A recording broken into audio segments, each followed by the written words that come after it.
अस्थायी संविदा दैनिक वेतनभोगी उपनल कर्मचारियों का नियमितीकरण नहीं, ये इस संवैधानिक पीठ ने कहा था। इसने ये कहा है कि अस्थायी सेवा और आप नियमित नहीं बन सकते हैं। हम पर बहुत लालछन लगाए गए। कभी हमें भाजपा की बी टीम कहा जाता है, कभी हमें कांग्रेस की बी टीम कहा जाता है, कभी हमें किसी की बी टीम कहा जाता है। क्या उपनल में हमारे पूर्व सैनिक और हमारे पूर्व सैनिकों के आश्रित वो लगे हैं?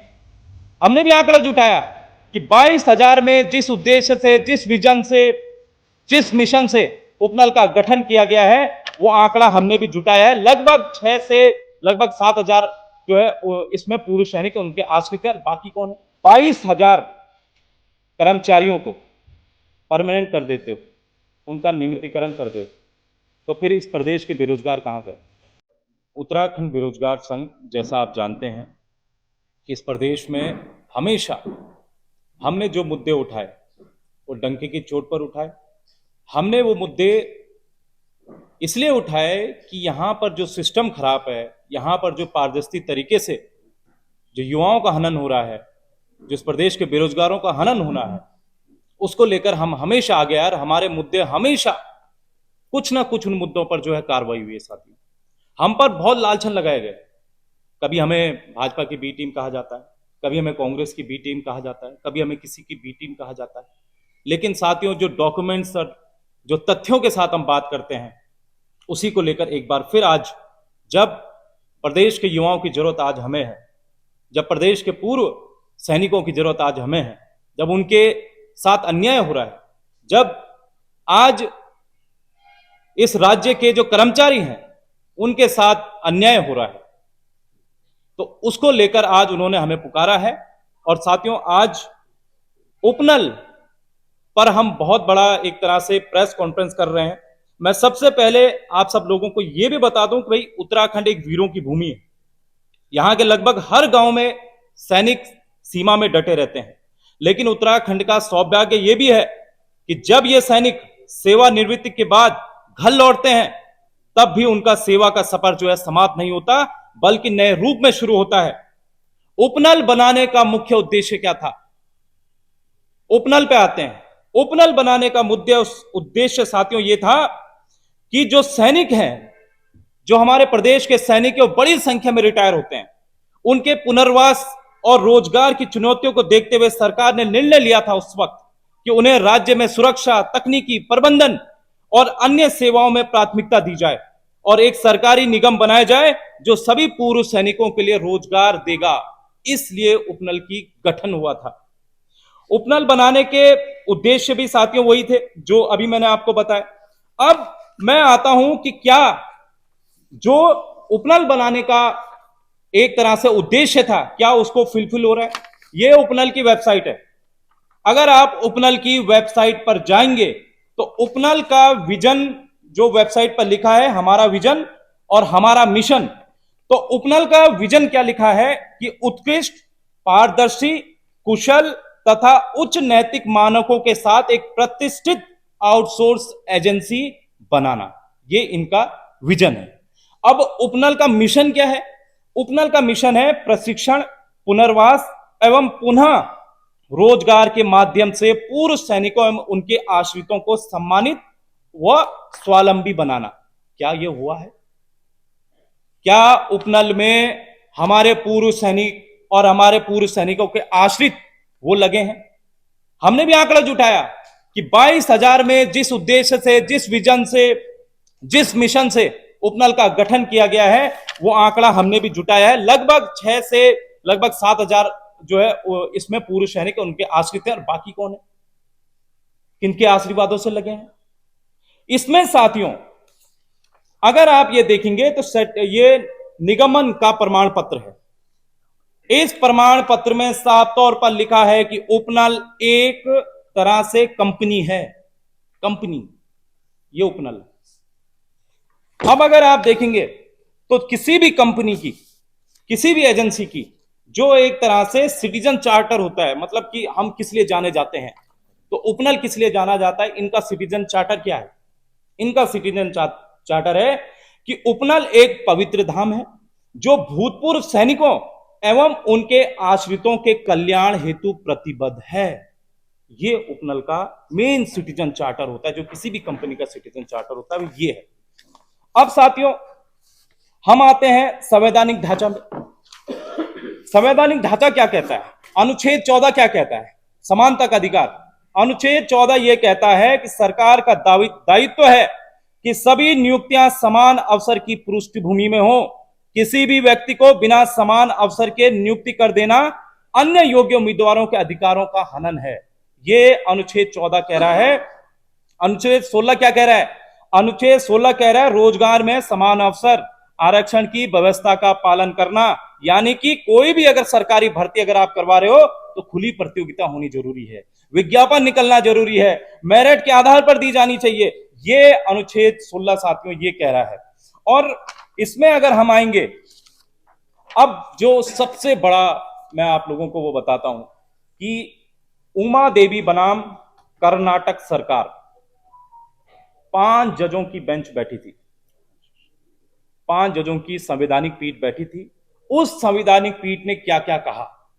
पूरे देश में उपनल, संविदा, आउटसोर्स के जितने कर्मचारियों पर, इस पर एक landmark decision Uma Devi versus Karnataka सरकार ने दिया है। और इस उमा देवी वर्सेस कर्नाटक सरकार में क्या लिखा गया है, मैं थोड़ा भूमिका आपको बताऊंगा। इसमें यह कहा गया कि भारतीय संविधान में सरकारी नौकरियों की नियुक्ति प्रक्रिया को अनुच्छेद 14 और 16 द्वारा नियंत्रित किया गया है। ये दोनों अनुच्छेदों के अनुसार हर नागरिक को समान अवसर, प्रतिस्पर्धी चयन और पारदर्शी भर्ती प्रक्रिया का अधिकार है। लेकिन लंबे समय से विभिन्न केंद्र और राज्य विभागों में अस्थायी, अनुबंधित, दैनिक वेतनभोगी और बैकडोर तरीके से की गई नियुक्तियों को लेकर भारी विवाद रहा है। इसी समस्या को स्थायी समाधान देने के लिए सुप्रीम कोर्ट ने 10 अप्रैल 2006 को ऐतिहासिक निर्णय जो है दिया था। और यह जजमेंट साथियों सुनहरे अवसर में एक तरह से जो देश में जो जजमेंट अगर व्याख्या की जाती है तो इस जजमेंट की व्याख्या की जाती है, जहां पर आउटसोर्स का जिक्र हो, जहां पर उपनल का जिक्र हो, जहां पर इन सारी चीजों का जिक्र हो। इसमें यह भी कहा गया है कि मामला सुप्रीम कोर्ट की संवैधानिक उसमें था नियमित भर्ती ही वैध तरीका। इसमें साफ कहा गया है संवैधानिक पीठ में कि सरकारी नियुक्ति केवल संविधान सम्मत खुली भर्ती प्रक्रिया से ही होगी। कोई भी नियुक्ति बिना विज्ञापन, बिना मेरिट और बिना चयन प्रक्रिया के होगी। और ये जो अनुच्छेद मैंने आपको बताया, ये सारी चीजें उसमें होंगी साथियों। अस्थायी संविदा, दैनिक वेतनभोगी उपनल कर्मचारियों का नियमितीकरण नहीं, ये इस संवैधानिक पीठ ने कहा था। इसने ये कहा है कि अस्थायी सेवा और आप नियमित नहीं बन सकते हैं। अदालतें नियमितीकरण का आदेश नहीं दे सकती हैं। नियमितीकरण अधिकार नहीं है। और यह भी इसने कहा था कि इमोशनल, अगर आपको ब्लैकमेल, इमोशनल ब्लैकमेल किया जाता है तो उस पर सरकार फैसला ना ले। यह भी यहां पर जो है साफ तौर पर किया गया है। यह भी कहा गया था इस 2006 के ऑर्डर में कि 10 साल से अधिक कार्यरत कर्मचारियों के लिए एक बार की योजना आप बना दो, वन टाइम सेटलमेंट। अगर आपको उनको सरकारी नौकरी देना, आप दे दीजिए। आपको अगर उनको आगे और कुछ करना तो आप कर दीजिए। तो वन टाइम सेटलमेंट के लिए उमा देवी वर्सेस कर्नाटक सरकार में कहा गया था।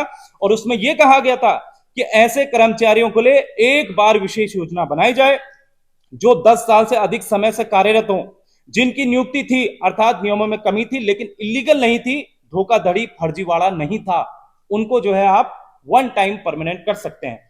लेकिन यह सुविधा सिर्फ एक बार लागू होगी, यह कहा गया था। उसके बाद क्या हुआ कि पूरे देश में जो है एक बार करने के लिए सबने कोशिश की।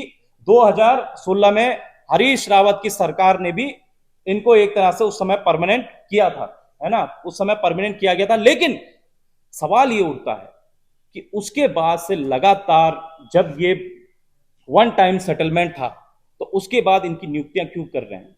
हमारी सरकार इनकी नियुक्तियां क्यों करवा रही है? हमारे जो है जो सिस्टम है वो यहां पर क्यों छेड़खानी कर रहा है? और सबसे बड़ी बात तो ये है कि हमारे ये, मैं वो भी दिखा रहा हूं आपको, उमा देवी वर्सेस, ये पूरा हमारे पास जो है ऑर्डर है, वो जजमेंट है, वो भी आप देख सकते हैं। इस प्रदेश में अगर आप जो है 22,000 कर्मचारियों को परमानेंट कर देते हो, उनका नियमितीकरण कर देते हो, तो फिर इस प्रदेश के बेरोजगार कहां जाएंगे? इस राज्य में पहले ही जो है 15-15 सालों में जो है 6 से 7 हजार भर्ती निकलती है और आप अगर 1 साल परमानेंट कर दोगे तो जो प्रदेश का बेरोजगार जो है करणपुर में 6x6 के कमरे में तैयारी कर रहा है, जो है पिथौरागढ़ में तैयारी कर रहा है, जो इस प्रदेश में जगह जगह तैयारी कर रहा है, उनका क्या होगा, उन युवाओं का क्या होगा। तो सरकार से हम ये मांग करते हैं और हम उपनल कर्मचारियों के खिलाफ नहीं है, उनके प्रति हमारी संवेदना है। हम भी जानते हैं कि वो दर्द क्या है वहां पर बैठने का, लेकिन इन सरकारों ने अपने वोट बैंक के चक्कर में उनको जो है सिर्फ इस उसमें रखा कि आप जो है परमानेंट हो जाओगे हो जाओगे हो जाओगे। आज यही सरकारें इस स्थिति में है कि हमने कितनी बड़ी गलती कर दी, आज उनकी सजा जो है उपनल कर्मी वहां पर भुगत रहे हैं।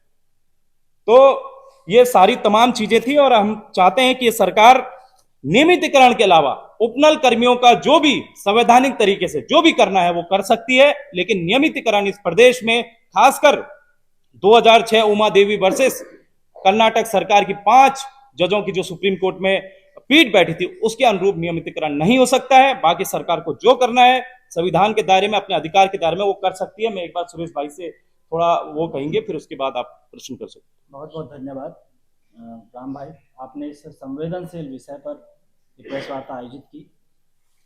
प्रश्न धरने प्रदर्शन का नहीं है, प्रदर्शन किसी के खिलाफ होने का नहीं है, प्रश्न जो है पारदर्शिता का है, सिस्टम की पारदर्शिता का है। और जिस पारदर्शिता के लिए उत्तराखंड बेरोजगार संघ जाना जाता है, प्रश्न उसका है। आज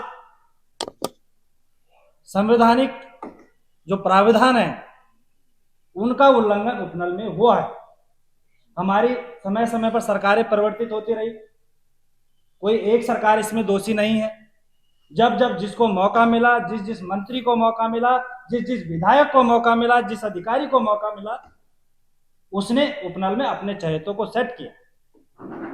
आर्टिकल 14 समानता का अवसर देता है, आर्टिकल 16(1) 16(4 जो है समान अवसर की समानता की बात करता है, रिजर्वेशन की बात करता है। लेकिन क्या उपनल में ये चीजें फुलफिल हुई हैं? क्या आर्टिकल 16 का पालन किया गया है? क्या आर्टिकल 14 का पालन किया गया है? और यदि अगर पालन किया गया है तो जो वन टाइम सेटलमेंट के लिए माननीय सुप्रीम कोर्ट ने 2006 में डिसीजन दिया था कि आप ऐसे कर्मचारियों के लिए जो बिल्कुल सही तरीके से सिस्टम में आए, उपनल में आए हैं या संविदा में आए हैं, किसी अन्य सिस्टम में आए हैं, किसी अन्य माध्यम से आए हैं, उन पर विचार किया जा सकता है। और इससे पूर्व कांग्रेस की सरकार थी, 2016 में विनियमितीकरण नीति बनाई गई और उस नीति के 50, हालांकि बाद में उसको भी हाई कोर्ट से उसमें भी चैलेंज किया गया, उसमें भी स्टे लगा, लेकिन एक बार वन टाइम सेटलमेंट प्रदेश में हुआ है। तो ये अगर एक ऐसी व्यवस्था को जारी रखा जाए तो आज मैं आपके माध्यम से पूरे प्रदेश के उन बेरोजगार साथियों को बताना चाहता हूं कि आज प्रदेश के विभिन्न विभागों में उपनल के माध्यम से सैकड़ों युवाओं को नौकरी पर रखा जा रहा है। उसमें भी लेन देन और सांठ-गांठ की सारी खबरें सामने आती रहती हैं। और अगर इस परिपाटी को आप कंटिन्यू रखते हैं, माननीय सुप्रीम कोर्ट के लैंडमार्क जजमेंट, कॉन्स्टिट्यूशनल बेंच के डिसीजन को, हमारे 5 विद्वान जजों के डिसीजन को जो पूरे देश भर में लागू है, और उत्तराखंड के मामले में आज हम रजत जयंती मना रहे हैं 25 वर्ष के इस अपने नए नवेले उत्तराखंड राज्य में। एक हम जो है आर्टिकल 309 सेवा नियमावली की जो मैं बात कर रहा हूं, आज हमारे प्रदेश एक सेवा नियमावली बनाने में सफल नहीं हो पा रहा है। आज आर्टिकल 16(4) का पालन नहीं किया जा रहा है, आरक्षित वर्ग के लोगों को रोका जा रहा है उपनल के माध्यम से, अन्य संविदा के माध्यम से। और आज मुझे बड़ा दुख हो रहा है कि इस गंभीर विषय पर, इस ज्वलंत मुद्दे पर जो प्रभावित वर्ग है, अनुसूचित जाति, जनजाति, ओबीसी, महिला, अन्य हॉरिजॉन्टल रिजर्वेशन जो हमारे स्टेट में मिलता है, वो लोग चुप्पी साधे हुए हैं। सत्ता पक्ष के विधायकों को मंत्री पद चाहिए, कोई घड़ियालू आंसू बहा रहा है, कोई चाटुकारिता कर रहा है, कोई मंत्री जी को पिता तुल्य बता रहे हैं और कह रहे हैं कि हम तो आपको पिता तुल्य मानते हैं। और आज जब इस उपनल को लेकर जो समितियां गठित हुई है प्रदेश में, उनके सामने अपनी बात नहीं रख रहे हैं। ये बहुत दुर्भाग्यपूर्ण है और एक कॉन्स्टिट्यूशनल विषय है, संवैधानिक विषय है, संवैधानिक प्राविधानों का विषय है। और अगर इसके उल्लंघन करके कोई भी सरकार उल्लंघन करती है तो माननीय न्यायालय के दरवाजे हम सबके लिए खुले हैं। इसलिए हमारे सरकार से दरख्वास्त है, देखो हमारे संविधान, हमारे उपनल के भाई लोग परेड ग्राउंड में बैठे हैं, उनकी संवेदनाएं हमारे उनकी संवेदनाएं हैं हमारी उनके प्रति। हमने भी वहां पर 8 दिन रातें गुजारी हैं इन सर्द रातों में, हमें मालूम है कि वहां पर बैठकर क्या तकलीफ होती है, वहां पर बैठने से क्या दर्द और क्या मुसीबतों का सामना करना पड़ता है। इसलिए हमें पूरी संवेदना है। लेकिन आज जो सिस्टम, जो सरकारें इस तरह के से गलत नीतियों के खिलाफ, जिसको लेकर माननीय सुप्रीम कोर्ट ने पहले ही कह दिया कि इस तरीके की नीतियों पर रोक लगनी चाहिए, बैकडोर की नीतियों पर रोक लगनी चाहिए, लेकिन नहीं हो लग पा रही है।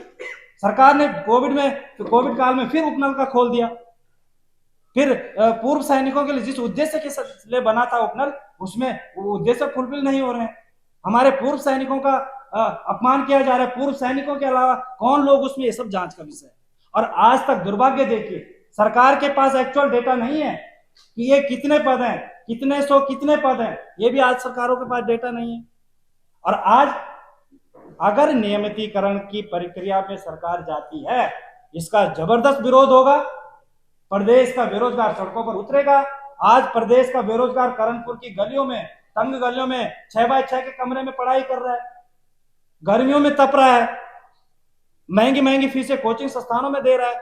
और आप धड़ल्ले से परमानेंट करने की अगर परिपाटी इस प्रदेश में शुरू करोगे तो बेरोजगार संघ इसका विरोध करेगा और जबरदस्त तरीके से विरोध करेगा। इसलिए सरकार संवैधानिक दायरे में रहते हुए हमारे उपनल कर्मियों के भाइयों के लिए जो नियम बना सकती है, जो कायदे बना सकती है, वो बनाए, लेकिन कॉन्स्टिट्यूशनल बेंच के डिसीजन का पालन करे, जो 2006 का डिसीजन है।